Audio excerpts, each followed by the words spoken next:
Nueva dimensión para mí, después de las 3 dimensiones que hemos visto anatómicas, aparece una cuarta con la cual todavía no termino de entender.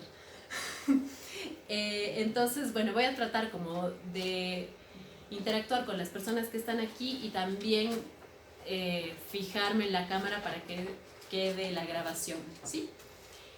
Entonces comenzamos. ¿Alguien de aquí alguna vez ha escuchado hablar de las fascias en alguna parte del mundo? ¿No? ¿Y alguien allá alguna vez ha escuchado hablar de las fascias? Lo van poniendo si quieren. Las fascias son un tejido, sí, varios del internet han escuchado hablar de las fascias. Eso me alegra. Es un tejido viscoso y elástico que en algún momento la anatomía lo observaba. Alguna vez al cortar el pollo lo han debido ver seguro. Es como la telita esa que recubre los músculos del pollo, así la pechuga, ahí seguro. Cuando uno corta el pollo lo ve, es como elástico y viscoso. Ahí se puede sentir como su textura. Ahí obviamente está bastante deshidratado, pero es más o menos así, un poco más grueso. Que forma una matriz de colágeno de 3 dimensiones. Eso es algo muy lindo en el tejido de las fascias, es que es de 3 dimensiones. Y es un tejido que hasta ahora se consideraba que era un tejido muerto, o sea que nadie sabía su función, nadie sabía si crecía, si hacía algo. Entonces en la anatomía convencional se lo consideraba tejido muerto. Pero ahora se ha empezado a investigar cada vez más sobre ese tejido que cuando uno empieza a diseccionar un cuerpo aparece en todas partes. Entonces hay alguna gente que desde la anatomía ha empezado a solo concentrarse en ese tejido, poniendo foco en una parte, ¿no? que antes no se había visto.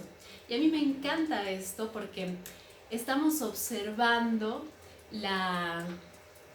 cómo se sistematiza, cómo se organiza un sistema desde el que observa, ¿no? Porque el tejido óseo, como es un poco más antiguo y ha sido instituido en la anatomía mucho antes, ya lo damos por hecho, ¿no? Es un tejido del cuerpo. Pero ahora las ciencias avanzan a tal velocidad y con las nuevas tecnologías se puede observar tantas nuevas cosas que cada vez aparecen muchas más observaciones desde diferentes focos, ¿sí? Desde diferentes perspectivas que van aportando al crecimiento de la observación. Y es como el lenguaje, ¿no? Que va adquiriendo nuevas palabras. Aquí igual según lo que uno ve, va co-creando con lo que ya existe nuevos sistemas, nuevas formas de percibir. Lo veíamos en la primera clase con los motorreceptores, ¿no? Y en este sentido, este sistema todavía no está tan instaurado en la anatomía, pero hay mucha gente que está investigando sobre él y genera mucha información al respecto, ¿no? Entonces, en cuanto a la cualidad de la fascia exactamente, lo que nos importa saber es que es un tejido viscoso y elástico y que es ininterrumpido, o sea que corre a través de todo el cuerpo y que penetra en todas las estructuras del cuerpo, ¿sí? Vamos a pasar a la siguiente. Uy, estoy aprendiendo una nueva. Creo que no ha pasado.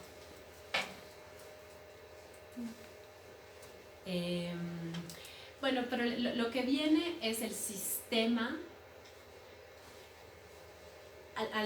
Algunos que estudian las fascias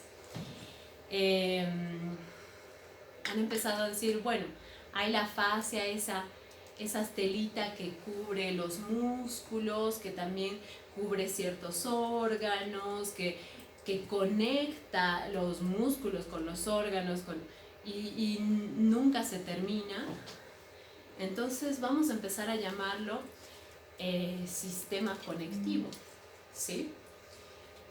En el apunte que ustedes tienen está ahí bien clarito cómo se empieza a organizar lo que se dice sobre este sistema, ¿no?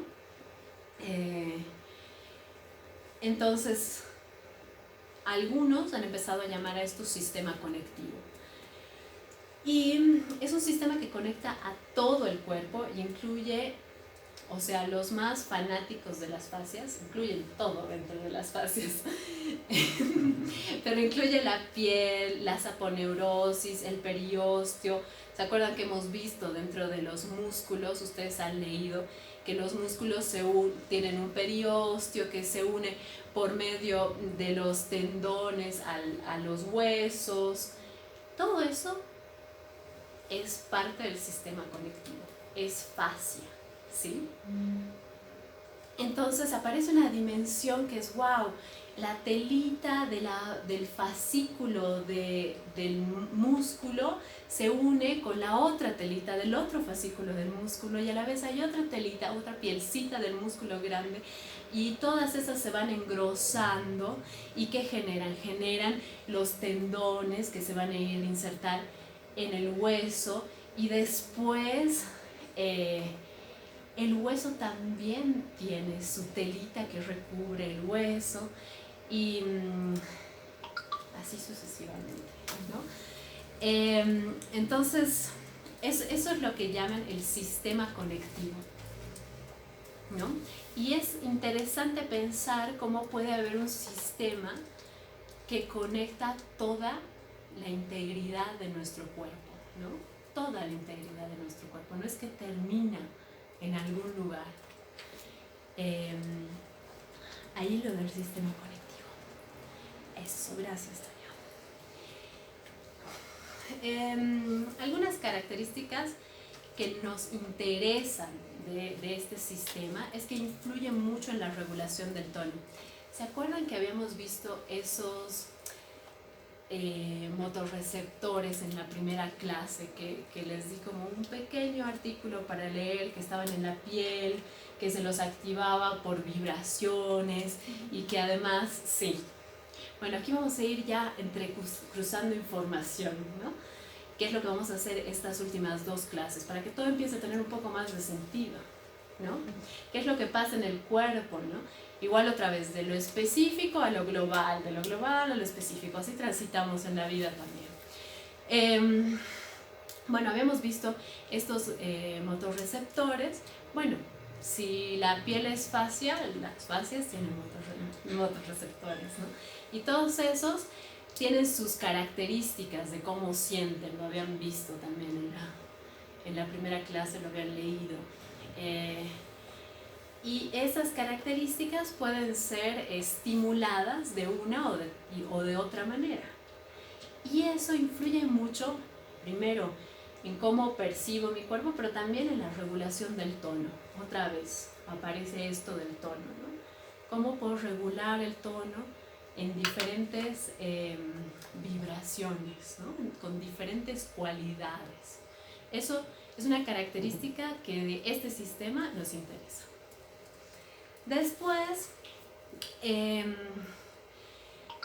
la capacidad de engrosarse según su postura o su función o las tensiones que maneja, porque el sistema de fascia se maneja mucho por tensiones.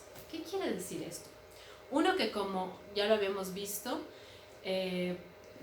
esa telita se engrosa para formar el tendón y luego se agarra el hueso, ¿no? Esa es una. Y la otra es que, por ejemplo, si yo, porque lo necesitase en la vida, me quedo mucho tiempo aquí, mucho, o sea, años, las fascias irían construyendo una tensión de engrosamiento, de acomodación, de todo, en función de mi necesidad, para sostener mi brazo de esta manera. No sé si se me ve en la cámara. ¿Se me ve? Sí, buenísimo. Así. Y entonces construirían una organización en relación a esto, a esta necesidad. Se engrosarían, cambiarían su estructura y se quedarían ahí. Y eso pasa en la postura. Si tenemos determinada postura, las fascias van organizándose en relación a eso. Eso también es muy interesante para nosotros que trabajamos con el movimiento, ¿no? Pasemos a la siguiente. Un poquito más fuerte. Más fuerte. Voy a hablar más fuerte para la otra cámara.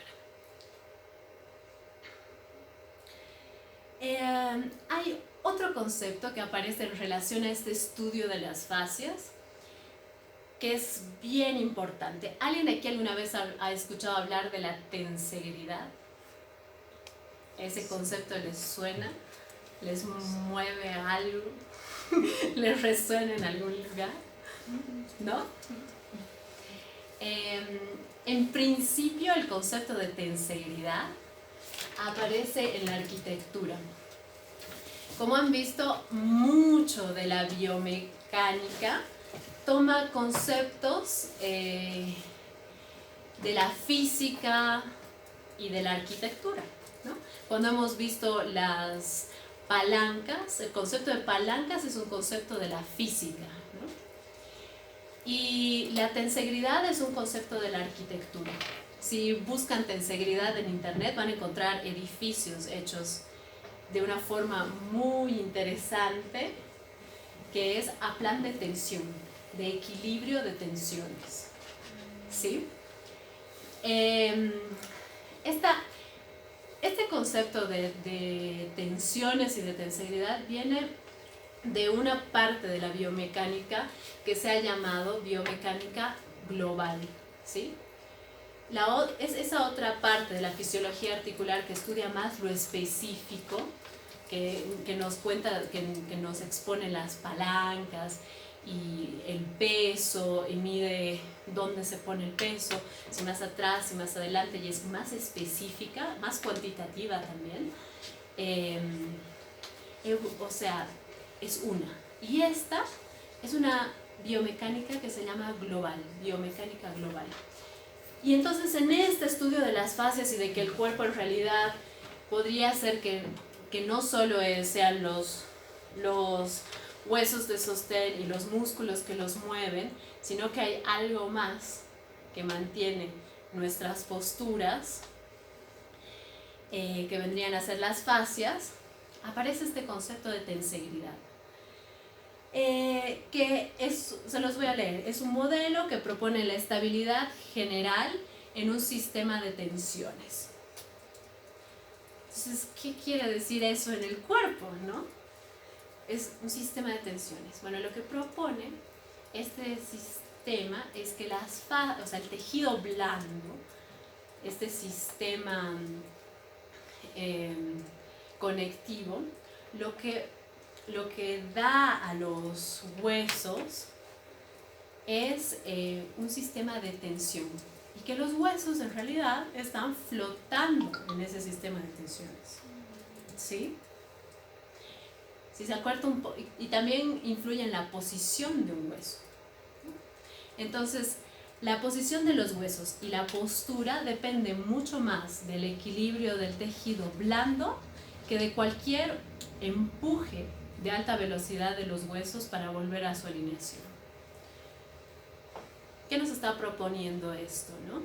Esta nueva organización que aparece, porque todas son diferentes proposiciones de organizaciones del cuerpo, que nos pueden servir para cosas específicas, ¿no? Entonces lo que nos propone esto es que el tejido blando en realidad genera tensiones, y que de eso depende la organicidad de los huesos y las posturas, ¿no? O sea, no podríamos mantener una postura si no hubiera una contención blanda. Eso. La siguiente. Y si alguna vez ven esos, luego Yo tenía uno, pero lo he roto. Voy a construir otro. Si alguna vez ven estas, lo pueden buscar en videos en internet, igual si no les paso el link. Es bien interesante ver cómo se mueven estos sistemas de tensegridad. Esos son hechos con palitos y elásticos. Entonces permiten mucha movilidad. Como el cuerpo mismo es tridimensional y los aprietas y se modifican, pero luego vuelven a su forma. Los aprietas, se modifican, pero no vuelven a su forma original. Hacemos eso. Dentro de todo este enfoque hay varias teorías. En la biomecánica global, que empieza con, ahorita no me acuerdo el nombre del señor, pero igual se los puedo pasar, empieza hablando de las cadenas musculares. De eso se han debido oír hablar alguna vez. ¿Han oído hablar alguna vez de las cadenas musculares? ¿Sí? ¿No? De una red de cadenas de músculos que atraviesan el cuerpo con determinadas funciones. Eso es lo primero que aparece dentro de este pensamiento de que somos un sistema de tensiones, ¿sí? Y después hay esta que es una teoría que ha sido muy pensada, y si alguna vez consideran comprarse un libro de anatomía, cómprense ese. No, mentira, no. Cómprense el que quieran. Pero bueno, es un lindo libro para trabajar globalmente el cuerpo y para entender muchas cosas del movimiento, ¿sí? Está esta teoría que se llama trenes anatómicos, que habla de los meridianos miofaciales, que son como unos caminos que se dibujan en el cuerpo en relación a las fascias musculares, ¿sí? A cómo los músculos se organizan con las fascias.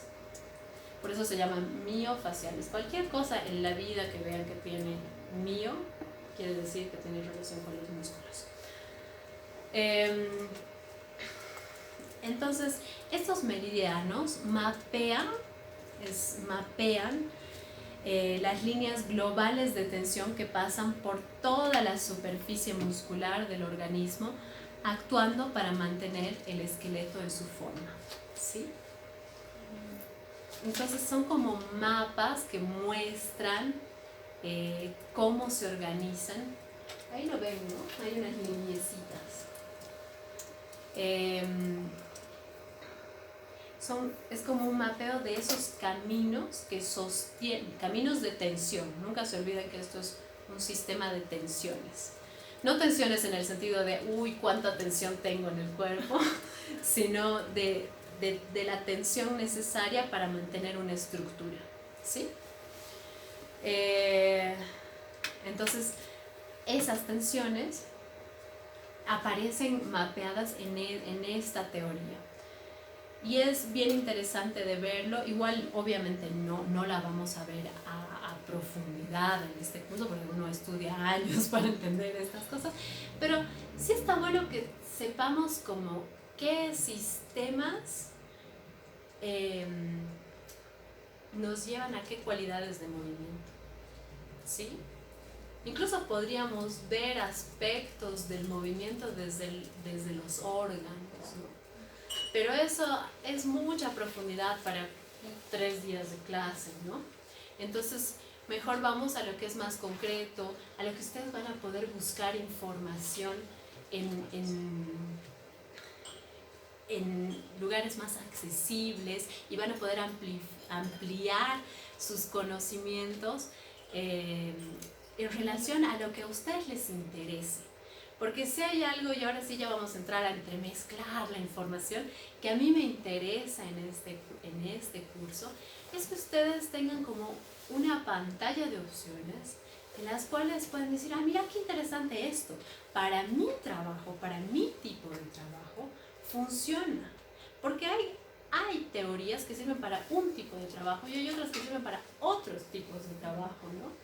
Y eso es súper importante que vayan reconociéndolo ustedes, que empiecen a reflexionar, ¿qué necesidades tengo en mi clase? ¿Qué necesidades tengo en mi práctica? ¿Qué necesidades tengo en mi cuerpo? Y cómo podría usar estas organizaciones que plantean cierta gente que se ha pasado 20 años observando el cuerpo, digamos, ¿no? A mí me funciona. Y está bueno también que empiecen como a comprobarlo en su cuerpo. Yo en todas sus guías de clase les pongo preguntas sobre ustedes, ¿sí? Y está bueno que se las respondan, que se las hagan y se las respondan a sí mismos.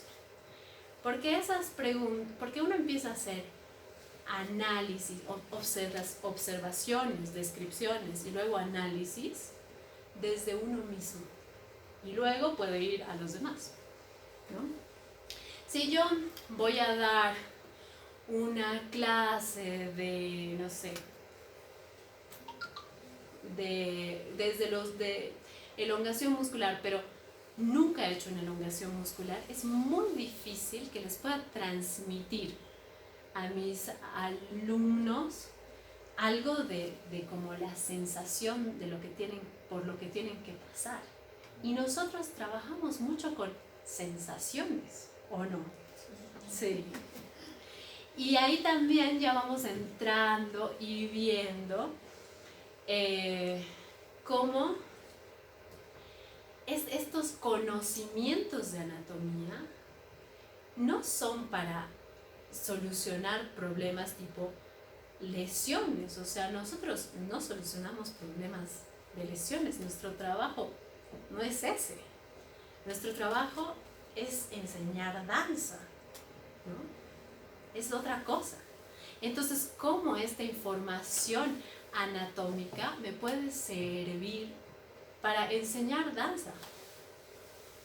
Es una pregunta que tienen que hacerse, no la vamos a ir respondiendo igual, ¿no?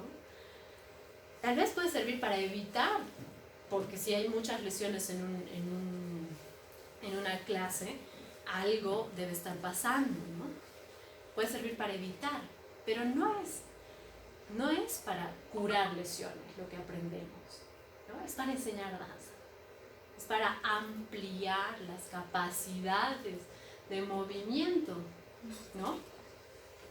Pero esto lo vamos a ir profundizando más. Pasemos a la siguiente.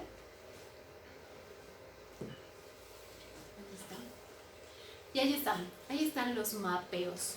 Son más, pero estos son los básicos. Hay uno posterior, hay uno anterior, hay uno lateral y hay otro que es la cadena cruzada.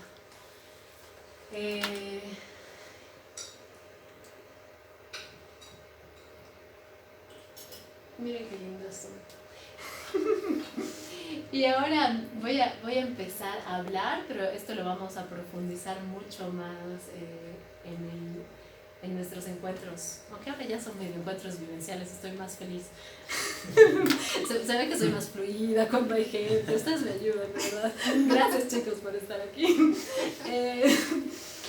Entonces, voy a empezar a hablar de un concepto que vamos a profundizar en la práctica, que es los mapas, ¿no? Los mapas de movimiento, los mapas anatómicos. Esto que vemos aquí es un mapa anatómico. Eso que les pongo cuando les pongo sistema óseo y les pongo un dibujo del esqueleto, es un mapa óseo. Pero como el GPS, como los mapas que ahora tenemos tan pros,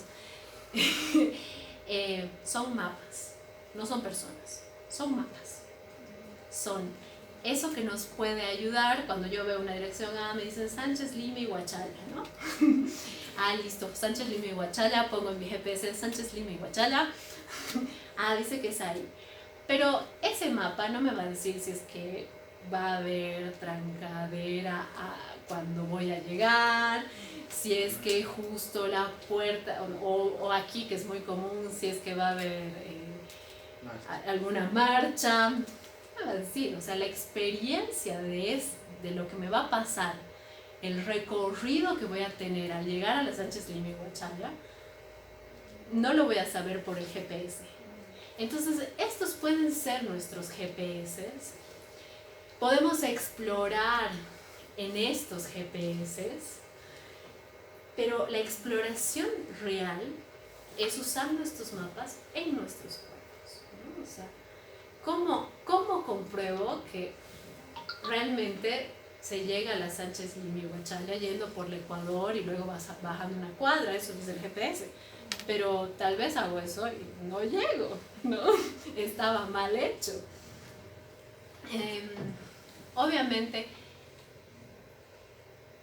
es interesante que haya gente que observe por nosotros durante mucho tiempo cualidades y nos lo mapee y haga todo este trabajo para que nosotros podamos usarlo, pero es eso, son mapas, ¿no? No son personas. Y lo mismo cuando yo voy a ir a aplicar esto con mis alumnos, yo trabajo con alumnos, no con mapas, no con teorías, trabajo con personas singulares. Estas teorías son globales, son generales, teorías generales, generalizadas, ¿sí? Eso nosotros que nos dedicamos a un arte que es vivencial, tenemos que saberlo, ¿no? Es ese diálogo entre la teoría, digamos, y la práctica, ¿sí? ¿Cómo empiezo a ponerme en práctica con estas teorías, con otras, con las que a mí me llaman la atención aparte, ¿sí? Con las que atraen mi foco. Luego van a entender por qué siempre digo foco. ¿Me pasaste bien? Gracias. Bien, hasta aquí hemos terminado con esta descripción de los sistemas. No son todos, pero ha sido una elección mía de los que creo que son más comunes en el uso en el uso de la anatomía del movimiento, ¿sí? Y ahora quisiera como dar un espacio para que hagan preguntas, para poder responderlas en relación a lo que hemos visto hasta ahora, para luego pasar a este otro tema que lo han visto ya un poco con la Silvia, pero yo quisiera darles especificidades más físicas, ¿sí? ¿Hay alguna pregunta de los presentes? Y de los ausentes. Convoco a las preguntas de los presentes y de los ausentes, por favor.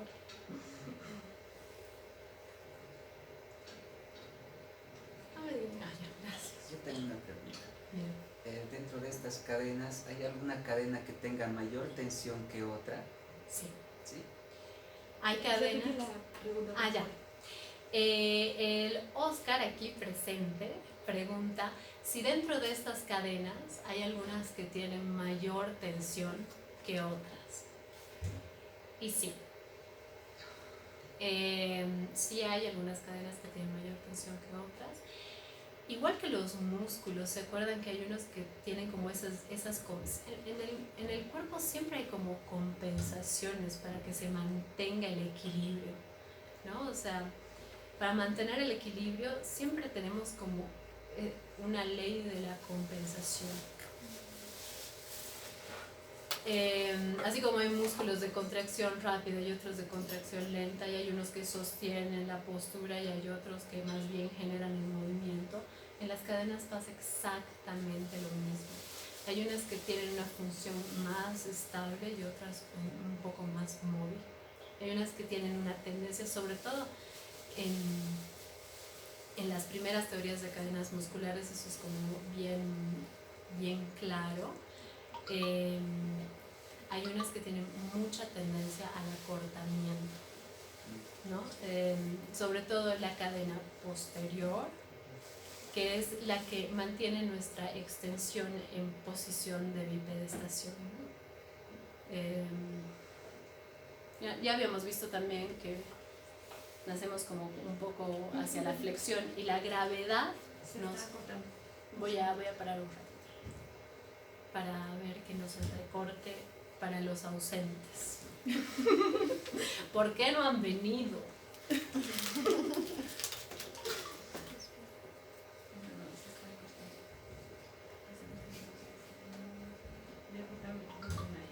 Ya.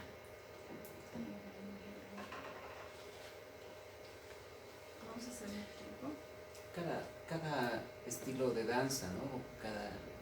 Cada estilo de danza tiene como que un entrenamiento de estas cadenas y de las fascias, ¿no? Lo que entiendo es que, tomando en cuenta las cadenas, por ejemplo, no sé, la danza clásica tenderá a mayor adaptación de cadenas musculares posteriores, por decir, ¿no? O, no sé, la danza la folclórica irá a cadenas más anteriores, posteriores, más profundas tal vez, ¿no? A fortalecerlas también, ¿no? No sé, tal vez es distinto.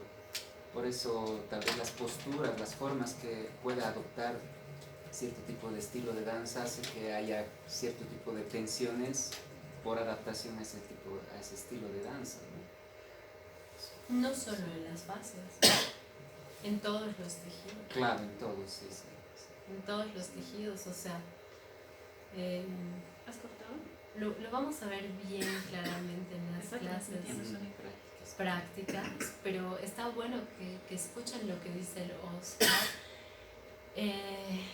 para ir pensando también que mi técnica, ¿qué necesidades tiene anatómicas? ¿Qué tipo de contracciones musculares uso más? ¿Qué tipo de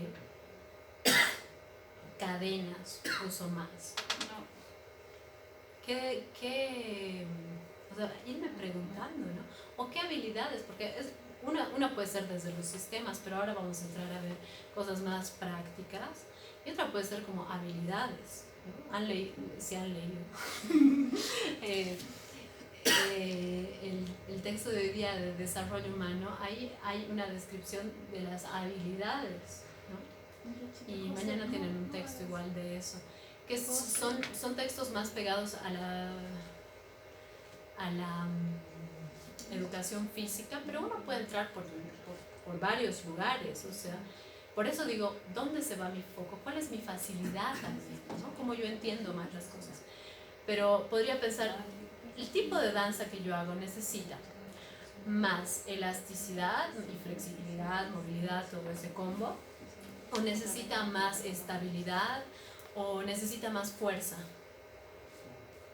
Creo que eso también tendría que ver, no sé si lo vamos a tocar el desarrollo humano, con la etapa de desarrollo en la que se encuentren los alumnos, ¿no? O sea, si trabajas con niños, si trabajas con adultos mayores, que es totalmente distinto, entonces igual como que se va a ir clasificando, ¿no? Sí, totalmente. Porque también hay otra visión que la han visto con la Silvia un poco, que es ella hace coach ontológico, ¿no? Pero desde la visión anatómica, digamos, sería la ontogénesis, ¿sí? El foco de la ontogénesis. Y esa visión también es otro lado por el cual yo puedo entrar, que yo se los estoy mostrando un poco desde estas cosas que he intentado hacer moviéndome frente a la cámara, pero que no me salen bien. Pero que es como, ¿cuál es el desarrollo evolutivo de un miembro, por ejemplo? ¿No? O cómo aprendo yo esta tridimensionalidad desde pequeño, ¿no? ¿Cómo voy aprendiendo el espacio y el peso, que es lo que aprendemos todos, ¿no? Yo nazco y tengo dos cosas a las que me tengo que enfrentar: la gravedad en el aire y el espacio. ¿Y cómo aprendo? Eso es aprender a vivir, básicamente. ¿Y la danza qué hace? Poetiza eso. Poetiza con la gravedad y con el espacio. hay danzas, esto no se los he hecho, pero ahora que no está funcionando, solo los que vean el video podrán ver esto. Hay danzas que exploran ciertas dimensiones, por ejemplo. Este era un clásico de mis épocas. Luna, luna, luna. ¿No? La, la, la, la, la. Miren, este movimiento explora solo una dimensión. Evidentemente estoy haciendo unos movimientos complejos, ¿no? Pero estoy moviéndome en una dimensión, especialmente en una dimensión. ¿En qué dimensión? Examen. ¿En qué dimensión me estoy moviendo?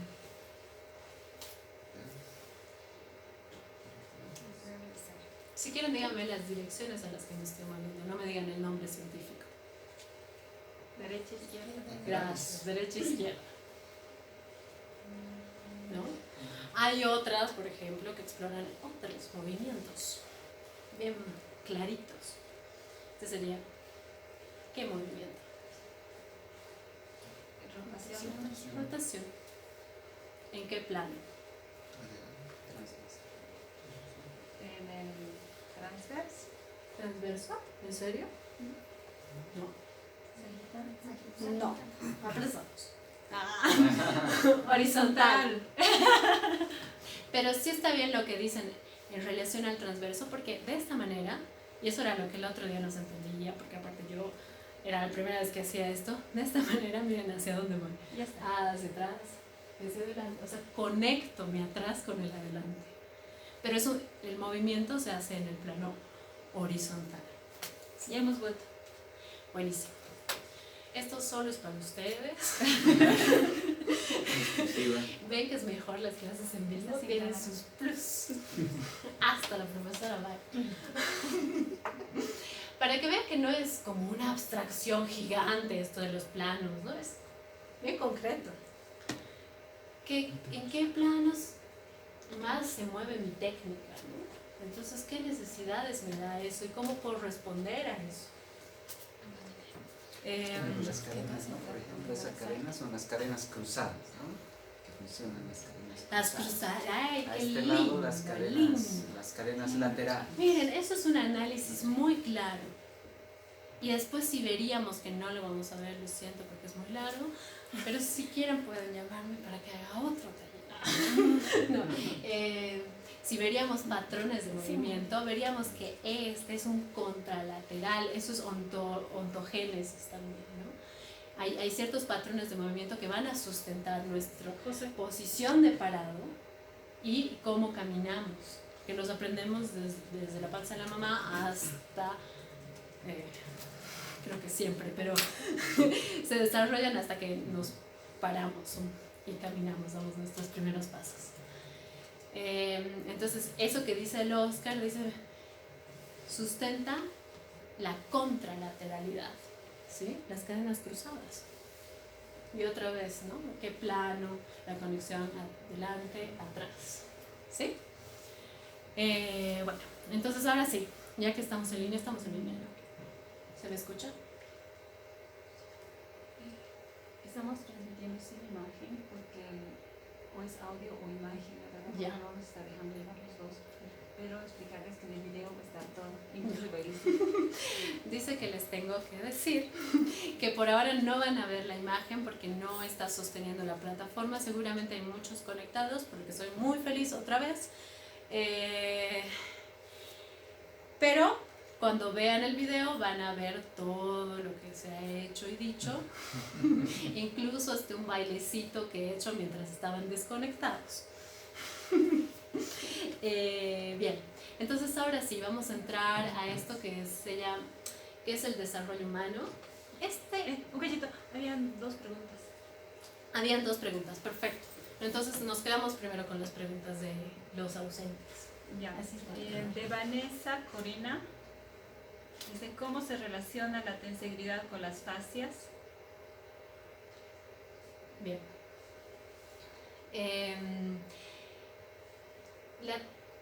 La tensegridad es un concepto que viene del estudio de las fascias, ¿no?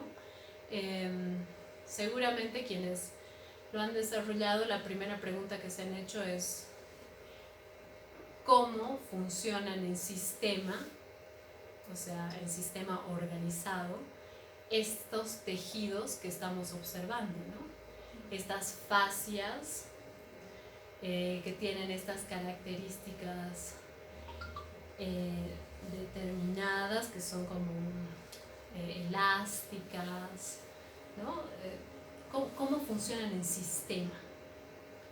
Y entonces han planteado esto que se llama tensegridad, que tiene que ver con un sistema de tensiones. ¿Sí? Entonces, todas las fascias en su continuidad generan la tensegridad. Esa es la relación. ¿He respondido a la pregunta? ¿Sí? ¿Qué dicen ustedes? ¿Sí? Bien, gracias. Otra pregunta es, ¿cómo definirías un sistema global? Eso ahorita lo vamos a hablar. Qué bien que me has hecho recuerdo. Gracias. Porque yo iba a pasar a desarrollo, pero igual sirve para desarrollo. Mañana lo vamos a ver como con mayor amplitud. También porque hemos estado hablando con la Tania de algunas cosas en relación a las clases.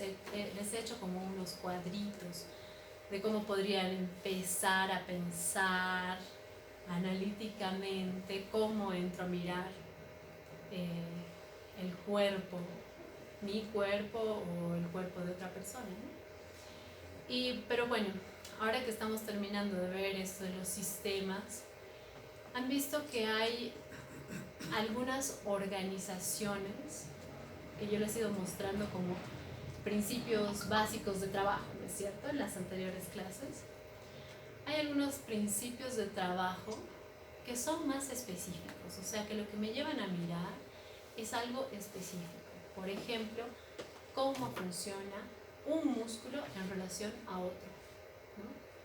Cómo funciona un músculo para producir un movimiento, ¿no? Eso lo hemos visto. O cómo yo podría investigar el funcionamiento de un hueso, ¿no? Y hay otros que son más globales. Cuando empezamos a hablar de sistemas es algo más global. Incluso dentro de los sistemas hay aproximaciones más que tienden más a lo específico y otras que tienden más a lo global. El sistema de fascias es uno que tiende mucho a lo global, ¿no? Porque lo que propone el sistema de fascias es que cualquier tensión en un órgano va a influir en la tensión de los músculos.